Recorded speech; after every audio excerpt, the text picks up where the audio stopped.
Just imagine 90,000 కోట్లు. ఈ నెంబర్ని క్యాలిక్యులేటర్లో టైప్ చేయాలంటే జీరో సరిపో. ఒక మనిషి ఒక రోజుకి ₹1,00,00,000 ఖర్చు పెట్టినా కూడా ఈ డబ్బు మొత్తాన్ని ఖర్చు చేయడానికి 250 ఇయర్స్ పడుతుంది. ఇంత డబ్బును సంపాదించాలంటే ఏం చేయాలి? ఏ వజ్రాల గన్లో తవ్వాలి లేదా ఏ ఆయిల్ బావులో కొనుక్కోవాలి. కానీ మన తెలుగు నేల మీద పుట్టిన ఒక వ్యక్తి వజ్రాలను నమ్ముకోలేదు, భూమిని కూడా అమ్ముకోలేదు. ఆయన నమ్ముకుంది ఒకే ఒక్కదాన్ని, అదే కెమిస్ట్రీ. ఆయన జర్నీ ఎక్కడ మొదలైందో తెలుసా?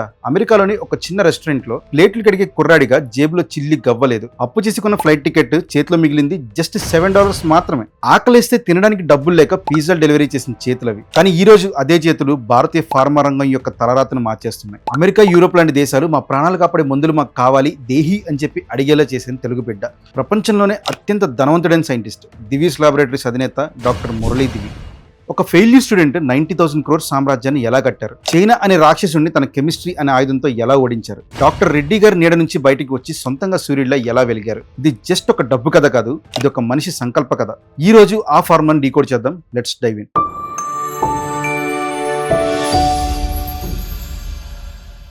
ఈ మహావృక్షం యొక్క విత్తనం కృష్ణా జిల్లా దివిసీమలో ఉన్న ఒక చిన్న గ్రామంలో పడింది. 1951లో మురళీ దివి గారు పుట్టారు. వాళ్ళ నాన్నగారు ఒక గవర్నమెంట్ ఎంప్లాయ్. అప్పట్లో ఉమ్మడి కుటుంబాలు ఉండేవి. ఇంట్లో మొత్తం 13 మంది పిల్లలు ఉండేవాళ్ళు. అందరిలో మురళీ గారే చిన్నవాడు. పెద్ద కుటుంబం కాబట్టి ప్రత్యేకించి పట్టించుకునే వాళ్ళు ఎవరు లేరు. తిన్నావా పడుకున్నావా అని అడిగే నాదుడే లేడు. చదువులో ఈయన టాపర్ ఏమీ కాదు, చెప్పాలంటే ఒక జనరల్ బ్యాక్ బెంచర్. ఒక ఇంటర్వ్యూలో ఆయనే సిగ్గుపడకుండా చెప్పారు, నేను నా లైఫ్ లో 2 సార్లు ఫెయిల్ అయ్యాను, 10th క్లాస్ ఫెయిల్ అయ్యాను, అలాగే ఇంటర్మీడియట్ కూడా ఫెయిల్ అయ్యాను అని చెప్పేసి. నిజంగా అలాంటి సిచ్యువేషన్ ఉంటే ఊర్లో జనానందరూ ఏమనుకుంటారు? వీడికి చదువు అవ్వదు, వ్యవసాయం చేసుకోండి అంటారు కదా. ఎగ్జాక్ట్ గా ఆయన కూడా అదే అన్నారు. కానీ ఆయన మైండ్ లో ఒక సబ్జెక్ట్ బలంగా నాటుకుపోయింది, అదే కెమిస్ట్రీ. పదార్థాలు ఎలా కలుస్తాయి, కొత్తగా కలర్స్ ఎలా వస్తాయి అనేది ఆయనకు ఒక మ్యాజిక్ లా అనిపించింది. అదాన్ని చాలా అట్రాక్ట్ చేసింది కూడా. ఆ టైంలో కష్టపడి మణిపాల్ యూనివర్సిటీలో బీఫామ్ సీట్ తెచ్చుకున్నారు. కాలేజీకి వెళ్ళాలంటే బస్సు లేదు, రోజు కిలోమీటర్ల కొద్ది నడిచి వెళ్ళాలి. కర్ణాటక వర్షాల్లో గొడుగు కూడా లేకుండా తడిసి ముద్దాయి కాలేజీకి వెళ్లేవాళ్ళు. ఆ కష్టాలే ఆయన గట్టిగా మార్చాయి. డిగ్రీ అయ్యాక హైదరాబాద్ లోని చిన్న ఫార్మా కంపెనీలో పనిచేశారు.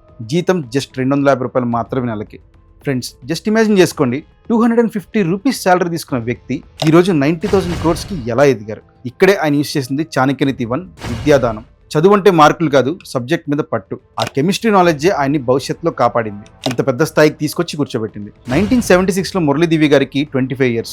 Young blood. అమెరికా వెళ్ళాలి, అక్కడ డాలర్లు సంపాదించాలి అనే కోరిక పుట్టింది. వీసా వచ్చింది, కానీ ఫ్లైట్ టికెట్ కొనడానికి డబ్బులు లేవు. నాన్న అడిగే ధైర్యం లేదు. ఫ్రెండ్స్ దగ్గర, చుట్టాల దగ్గర తల ఒక ₹1,000 అప్పు చేసి టికెట్ కొన్నారు. ఫ్లైట్ ఎక్కారు, అమెరికాలో దిగారు. జేబులో చేయి పెడితే చిల్లరంతా పోగు చేస్తే మిగిలింది జస్ట్ $7 మాత్రమే. అమెరికాలో $7 ఏమొస్తుంది? మహా అయితే ఒక పూట భోజనం వస్తుంది. అదే ఆయనకి ఎదురైన మొదటి పెద్ద పరీక్ష.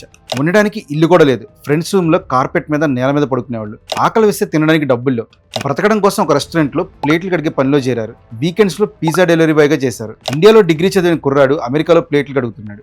ఇగో అడ్డం రాలేదా అంటే లేదు. ఎందుకంటే ఆయనకు తెలుసు పనిలో చిన్న పెద్ద ఏమీ తేడా ఉండదని చెప్పేసి. ఇంత కష్టపడుతూనే రాత్రిపూట నిద్రపోకుండా చదివి అమెరికాలో ఫార్మసిస్ట్ లైసెన్స్ ఎగ్జామ్స్ రాసి పాస్ అయ్యారు. టెక్సస్ లోని ఒక ఫార్మసీలో జాబ్ వచ్చింది. లైఫ్ ఒక్కసారిగా మారిపోయింది. సంవత్సరానికి $65,000 జీతం, కారు, ఇల్లు, లగ్జరీ లైఫ్ అన్నీ వచ్చేసాయి. జనరల్ గా ఎవరన్నా అయితే అబ్బా లైఫ్ సెటిల్ రా బాబు అని చెప్పేసి అక్కడే ఆగిపోతారు. గ్రీన్ కార్డ్ తీసుకుని సిటిజన్ అయిపోతారు. కానీ మురళీ గారి గుండెల్లో భారతదేశం ఇంకా కొట్టుకుంటూనే ఉంది. నేను పుట్టిన గడ్డకి ఏదో ఒకటి చేయాలి, ఇక్కడ ప్లేట్లు కడగడానికి నేను రాలేదు కదా, చరిత్ర రాయడానికి వచ్చాను అని ఆయన ఒక డెసిషన్ తీసుకున్నారు. ఆయన వెంటనే 1984లో ఆ లగ్జరీ లైఫ్ ని, డాలర్ని వదిలేసి ఇండియాకి రిటర్న్ టికెట్ బుక్ చేసుకున్నారు. చేతిలో $40,000 సేవింగ్స్ తో హైదరాబాద్ లో అడుగుపెట్టారు. హైదరాబాద్ వచ్చాక ఆయన ఒంటరిగా బిజినెస్ పెట్టలేదు. అప్పట్లో ఫార్మా రంగంలో ఒకే ఒక్క పేరు వినిపించేది, డాక్టర్ కల్లం అంజిరెడ్డి. ఆయనే డాక్టర్ రెడ్డిస్ ఫౌండర్. మురళీ దివి గారు ఆయన కలిశారు. సార్, నాకు కెమిస్ట్రీ తెలుసు, మీకు బిజినెస్ తెలుసు, మనం కలిస్తే అద్భుతాలు చేయొచ్చు అన్నారు. అంజిరెడ్డి గారు ఈ టాలెంట్ ని పసిగట్టారు, పార్ట్నర్ గా చేర్చుకున్నారు.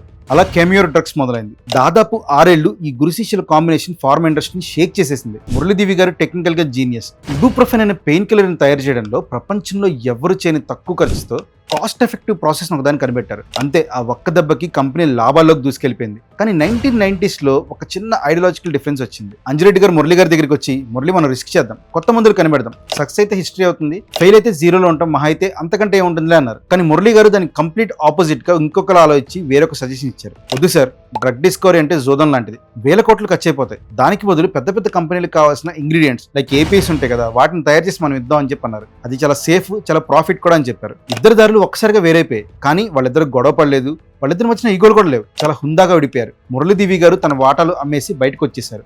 అప్పుడు ఆయన ఏజ్ 40 years. అందరూ లైఫ్ లో సెటిల్ అయ్యే టైం అది. కానీ మురళి గారు ఆ టైంలో మళ్ళీ జీరో నుంచి స్టార్ట్ చేశారు. 1990s లో ఆయన సొంతంగా దివీస్ ల్యాబొరేటరీస్ స్టార్ట్ చేశారు. హైదరాబాద్ అవుట్కట్స్ లో చౌటుప్పల్ దగ్గర 300 acres రాళ్ల భూమిని కొన్నారు. అప్పట్లో అక్కడ పరిస్థితి ఎలా ఉండేదంటే తాగడానికి నీళ్లు లేవు, ఫ్యాక్టరీ నడపడానికి కరెంట్ లేదు, రోడ్డు లేదు, జస్ట్ ఎర్రటి ఎండ, రాళ్లు, అక్కడక్కడ కనిపించే పాములు. ఫ్రెండ్స్ అన్నారు, నువ్వు అమెరికాలో బాగుండేవాడు కదా, ఈ అడవిలో ఫ్యాక్టరీ ఏంటి, పిచ్చా అని చెప్పి తిట్టారు. కానీ మురళి దివి గారికి ఒక విజన్ ఉంది. అదే చాణక్యనీతి 2 దూరదృష్టి. ఈ రోజు ఇది అడవి కావచ్చు, రేపు ఇక్కడే డాలర్ల పంట పండుతుంది అని చెప్పేసి ఆయన అప్పుడే ఫ్రెండ్స్ అందరికీ చెప్పారు. ఆయన ఏసీ రూమ్ లో కూర్చోలేదు, అక్కడే ఒక చిన్న రేకుల షెడ్ వేసుకున్నారు. సైంటిస్టులతో కలిసే ఉండేవాళ్ళు, రియాక్టర్ల పక్కన నిద్రపోయేవాళ్ళు. తానే స్వయంగా ఇటుకలు పేర్చినట్టు ఆ ఫ్యాక్టరీని మొత్తాన్ని కట్టుకున్నారు. ఫస్ట్ 4 years పాటు ఒక్క రూపాయి కూడా లాభం లేదు, జస్ట్ రీసెర్చ్ అండ్ కన్స్ట్రక్షన్, ఈ రెండు మాత్రమే ఉండేది. ఇక్కడ ఆయన వాడిన బిజినెస్ స్ట్రాటజీని హార్వర్డ్ బిజినెస్ స్కూల్లో కూడా పాఠంగా చెప్పొచ్చు, అంత గ్రేట్ గా ఉంటుంది. అదేంటంటే జనరల్ గా అందరూ డాక్టర్స్ దగ్గరికి వెళ్ళి మా మందులు రాయండి అని చెప్పి బ్రతిమలాడతారు. కానీ మురళి దివి గారు ఆ పని చేయలేదు. ఆయన ప్రపంచంలోని పెద్ద పెద్ద ఫార్మా కంపెనీస్ అయిన Pfizer, మీరెక్, GSK వాళ్ళందరి దగ్గరికి వెళ్ళారు. మీరు మందులు కనిపెట్టండి, మార్కెటింగ్ చేసుకోండి, కానీ ఆ మందు తయారు చేయడానికి కావాల్సిన కష్టమైన కెమికల్స్ ఏవైతే ఉంటాయో like APS, active pharmaceutical ingredients, అవన్నీ కూడా నేను తయారు చేసి మీకు ఇస్తాను. నా క్వాలిటీ అమెరికా స్టాండర్డ్స్ లో ఉంటుంది, కానీ రేటు ఇండియన్ రేట్లో ఉంటుంది. నేను మీతో పోటీ పడను, మీకు పార్ట్నర్గా ఉంటాను అని చెప్పారు. దీన్నే చాణక్యనీతి మిత్రలాభం, స్ట్రాటజిక్ పార్ట్నర్షిప్ అంటారు. బలవంతుడితో యుద్ధం చేసే బదులు వాడికి ఫ్రెండ్ గా మారావనుకో, వాడి గెలుపులో నీకు కూడా వాటా ఉంటుంది. మొదట్లో వాడు నమ్మలేదు, కానీ ఆయన పంపించిన శాంపుల్స్ చూశాక వాట్ ద హెల్, ఇంత ప్యూరిటీ ఎలా సాధ్యమైందని చెప్పి షాక్ అయిపోయారు. అలా ఫస్ట్ ఆర్డర్ వచ్చింది. ఇక దివీస్ వెనక్కి తిరిగి ఈ రోజు వరకు చూసుకోలేదు. 2000s లో ఫార్మా ఇండస్ట్రీకి ఒక పెద్ద ప్రాబ్లం వచ్చింది, అదే చైనా వాళ్ళు మన ఇండియన్ మార్కెట్ లో దిగారు. మేము సగం రేట్ కి కెమికల్స్ ఇస్తామని చెప్పి డంపింగ్ చేయడం స్టార్ట్ చేశారు. ఇండియాలో చాలా ఫార్మా కంపెనీలు చైనా దాటికి తట్టుకోలేక మూతపడిపోయాయి. షేర్ హోల్డర్స్ అందరూ భయపడ్డారు. దివీస్ పని కూడా అయిపోయిందని చెప్పి ప్రతి ఒక్కరు అనుకున్నారు. కానీ మురళి దివి గారు నవ్వారు. ఆయన దగ్గర ఒకే ఒక్క సీక్రెట్ ఆయుధం ఉంది, అదే ప్రాసెస్ కెమిస్ట్రీ. సింపుల్ గా చెప్పాలంటే చైనా వాడు ఒక కెమికల్ ని తయారు చేయడానికి 10 steps వాడితే మురళి దివి గారు తన బ్రెయిన్ ని వాడి దాన్ని 5 steps లోనే పూర్తి చేసేవాడు. దీనికోసం ఆయన ఎంజైమ్స్ ని వాడారు. దీని వలన కరెంట్ ఆదా అవుతుంది, టైం ఆదా అవుతుంది, వేస్టేజ్ కూడా చాలా తక్కువ ఉంటుంది. అంతే, ఈ ఒక్క ఐడియా వల్ల ఆయన ప్రొడక్షన్ కాస్ట్ సగానికి సగం పైగా తగ్గిపోయింది. చైనా వాడికంటే తక్కువ రేటుకి వాడికంటే బెస్ట్ క్వాలిటీ ఇవ్వడం స్టార్ట్ చేశారు. దీన్నే చెక్మేట్ అంటారు. ఈ రోజు ప్రపంచంలో తయారయ్యే నెఫ్రాక్సిన్ పెయిన్ కిల్లర్ లో 70% దివీస్ ల్యాబ్స్ నుంచే వెళ్తుంది. అలాగే గ్యాబాపెంటిన్ అనే నరాల మెడిసిన్ కూడా, అలాగే డెక్స్ట్రోమెటార్ఫిన్ అనే దగ్గుకు సంబంధించిన మెడిసిన్, ఇలా ఎన్నో మెడిసిన్స్ లో ఆయన కింగ్. చైనా వాళ్ళు కూడా ఇప్పుడు దివీస్ తో మనం పోటీ పడలేంరా బాబు అని చెప్పేసి చేతులు ఎత్తేసి ఇండియా నుంచి వెనక్కి వెళ్ళిపోయారు. ఈ రోజు దివీస్ ల్యాబ్స్ మార్కెట్ వాల్యూ దాదాపు 1,10,000 కోట్లు. మురళి దివి గారి కుటుంబం సంపద 90,000 కోట్లు. కానీ ఇందులో గ్రేటెస్ట్ విషయం ఏంటో తెలుసా? జీరో డెప్ట్. అక్షరాల 90,000 కోట్లు ఉన్నా కూడా ఆయనకి బ్యాంక్ లో ఒక్క రూపాయి కూడా అప్పు లేదు. ఆయన ఎప్పుడు చెప్తూ ఉంటారు, అప్పు లేకపోతే ఒక రకమైన సాటిస్ఫాక్షన్ ఉంటుంది అని చెప్పేసి. లాభాల నుంచి వైజాగ్ లో 2 ఫ్యాక్టరీ కట్టారు, అలాగే కాకినాడలో కూడా కడుతున్నారు. ఆయన లైఫ్ స్టైల్ చూస్తే మీరు ఖచ్చితంగా షాక్ అవుతారు. ఇప్పటికీ ఆయన వైట్ షర్ట్, బ్లాక్ ప్యాంట్ లోనే ఉంటారు. మీడియా ముందు కనిపించరు, ఇంటర్వ్యూలు ఇవ్వరు, పేస్ట్రీ పార్టీలకు వెళ్లరు. ఆయన టైం అంతా కూడా ల్యాబ్ లో రియాక్టర్ల మధ్య గడుపుతారు. చౌటుప్పల్ ఫ్యాక్టరీలో పనిచేసే 17,000 మెంబర్స్ కి ఎవ్రీడే 3 పూట్ల ఫుడ్ పెడతారు. అది కూడా 5 star క్వాలిటీ ఫుడ్ పెడతారు. ఆయన నమ్మే ఒకే ఒక్క సిద్ధాంతం ఏంటంటే కడుపు నిండా తిన్నవాడు కష్టపడి పని చేస్తాడు అని. 2020లో కోవిడ్ వచ్చినప్పుడు మాల్నూప్రివిర్ అనే మెడిసిన్ ని రికార్డ్ టైంలో తయారు చేసి దేశానికి అందించారు. లాభం చూడలేదు, ప్రాణాలు చూశారు. చాణక్యనీతి 4 ప్రజాహిత, వెల్ఫేర్. ఇక్కడ నమ్మిన సిద్ధాంతం ఒకటే, లాభం ఒక్కటే కాదు సమాజం కూడా బాగుండాలి అని చెప్పేసి. సో ఫ్రెండ్స్, 500 రూపీస్ తో స్టార్ట్ చేసి దేశం వదిలి వెళ్ళి 90,000 crores తో తిరిగి వచ్చిన మురళి దివి గారి లైఫ్ నుంచి మనం ఏం నేర్చుకోవాలి? జస్ట్ మీ దగ్గర ఏదైనా ఒక స్ట్రాంగ్ సబ్జెక్ట్ నాలెడ్జ్ ఉంటే ప్రపంచం మీ కాళ్ళ దగ్గరకు వచ్చి ఉంటుంది.